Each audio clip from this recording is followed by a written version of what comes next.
Recipe chilli garlic സോസിൻ്റെ റെസിപ്പിയാണ്.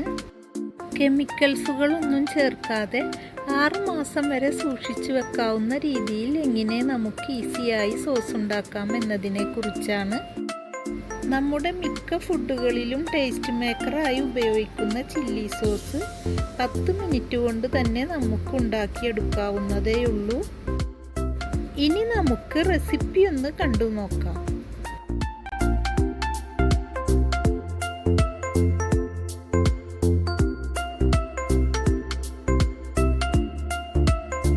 ഇതിലേക്ക് 100 gram ചില്ലിയാണ് ഞാനിവിടെ എടുക്കുന്നത്.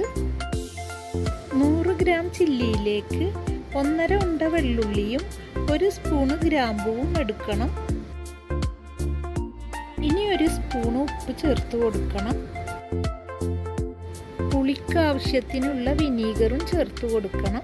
ഞാനിതിലേക്ക് 5 ടേബിൾ സ്പൂൺ വിനീഗറാണ് ചേർത്ത് കൊടുത്തത്. ഇനി 2 കപ്പ് വെള്ളവും ചേർത്ത് കൊടുക്കണം. ഇനി ഇത് നന്നായി ഒന്ന് മിക്സ് ചെയ്തെടുത്ത ശേഷം മീഡിയം ഫ്ലെയിമിൽ വെച്ച് ഇതിൻ്റെ കളറൊക്കെ ഒന്ന് മാറി വരുന്നത് വരെ വേവിച്ചെടുക്കണം.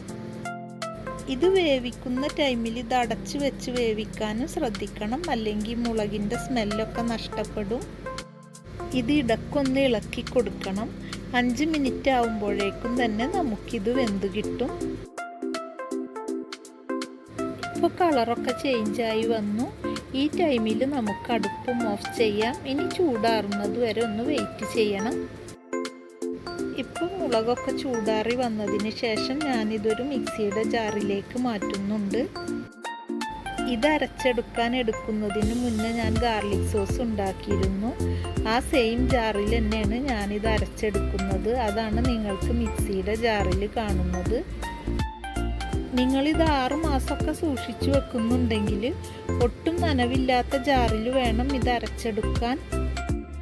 അതുപോലെ കൂടുതൽ വെള്ളം ആവശ്യം വരികയാണെങ്കിലും തിളപ്പിച്ചറിയ വെള്ളം വേണം ചേർത്ത് കൊടുക്കാൻ. ഇനി നമുക്കിതൊന്ന് അരച്ചെടുക്കണം. ഇപ്പം നമ്മുടെ അടിപൊളി ടേസ്റ്റിലുള്ള ചില്ലി സോസ് ഇവിടെ റെഡിയായി. ഇനി നമുക്കിത് നനവില്ലാത്ത ബോട്ടിലാക്കി ഫ്രിഡ്ജിൽ സൂക്ഷിച്ചു വെക്കാവുന്നതാണ്. നിങ്ങളിത് 1 വീക്കിൽ കൂടുതൽ സൂക്ഷിച്ചു വെക്കുന്നുണ്ടെങ്കിൽ പ്ലാസ്റ്റിക് ബോട്ടിലിൽ സൂക്ഷിച്ചു വെക്കരുത്, ഗ്ലാസിൻ്റെ ജാറിൽ വേണം സൂക്ഷിച്ചു വെക്കാൻ. നിങ്ങൾക്ക് എൻ്റെ റെസിപ്പീസ് ഇഷ്ടമാവുന്നുണ്ടെങ്കിൽ സബ്സ്ക്രൈബ് ചെയ്തൊന്ന് സപ്പോർട്ട് ചെയ്യണം. ലൈക്ക് ചെയ്യാനും ഷെയർ ചെയ്യാനും നിങ്ങളുടെ അഭിപ്രായങ്ങളും നിർദ്ദേശങ്ങളും കമൻറ്റ് ബോക്സിലൂടെ അറിയിക്കാനും മറക്കരുത്. ഇനിയും നല്ലൊരു റെസിപ്പിയുമായി നമുക്ക് വീണ്ടും കാണാം. നിങ്ങൾക്കെല്ലാം നല്ലത് വരട്ടെ എന്ന് പ്രാർത്ഥിച്ചുകൊണ്ട് നിങ്ങൾക്കെല്ലാം എൻ്റെ സലാം.